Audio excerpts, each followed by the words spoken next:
All my dear masters for you మీకోసం ఛానల్కు స్వాగతం సుస్వాగతం. ముందుగా మన గురువు గారైన శ్రీ బ్రహ్మర్షి పితామహ పత్రిజీ గారికి మన గురుమాతకు నా ఆత్మ ప్రణామాలు మాస్టర్స్. ఓకే మాస్టర్స్ మన గురువుగారు అందించిన తులసీధరంలో పంచవింశతి అంటే 100లో 5వ భాగం. పంచ అంటే 5 కనుక పంచవింశతి అంటే 25. ప్రకృతి పురుషుల కలయికే ఈ సృష్టి.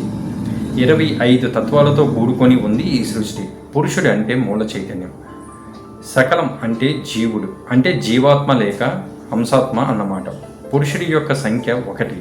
24 తత్వాలతో కూడుకొని ఉన్నది ఈ ప్రకృతి. ప్రకృతిలో ప్రవేశిస్తూ జీవుడు 3 తొడుగులను ధరిస్తాడు. అవి 1 కారణ శరీరము, 2 సూక్ష్మ శరీరము, 3 స్థూల శరీరము. పురుషుడి యొక్క సంఖ్య 1, కారణ శరీరం యొక్క సంఖ్య 2, అవి చిత్తం ప్లస్ అహంకారం. సూక్ష్మ శరీరం యొక్క సంఖ్య 17.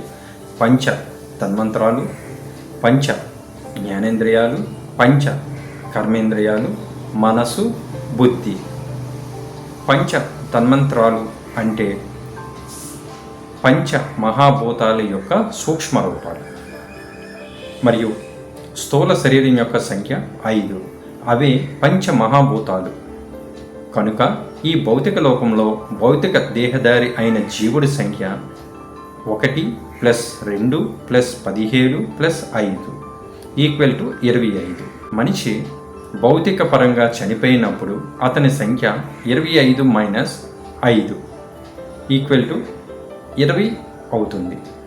సూక్ష్మ లోకాల్లో నుంచి కారణ లోకాలకి వెళ్ళినప్పుడు అతని సంఖ్య 20 - 17 = 3 అవుతుంది. ఆత్మజ్ఞానం కలిగినప్పుడు అంటే అహంకారం నశించి చిత్తం పరిశుద్ధమైనప్పుడు అతని సంఖ్య 3 - 2 = 1 అవుతుంది.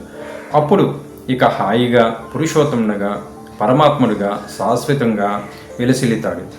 ఇదే కపిల మహాముని ప్రణీత సాంఖ్యయోగ సారాంశం. ఓకే మాస్టర్స్, మన గురువుగారు అందించిన తులసీ దళంలోంచి ఈ యొక్క సందేశాన్ని మనం ప్రతినిత్యం పాటిస్తూ ఉందాం మాస్టర్స్. అలాగే మన గురువుగారు అందించిన 3 రత్నాలు ధ్యానం, స్వాధ్యాయం, సజ్జన సంగీత్యం ప్రతి నిత్యం ఎరుకతో చేస్తూ అందరికీ జ్ఞానం నేర్పిస్తూ ఉందాం మాస్టర్స్.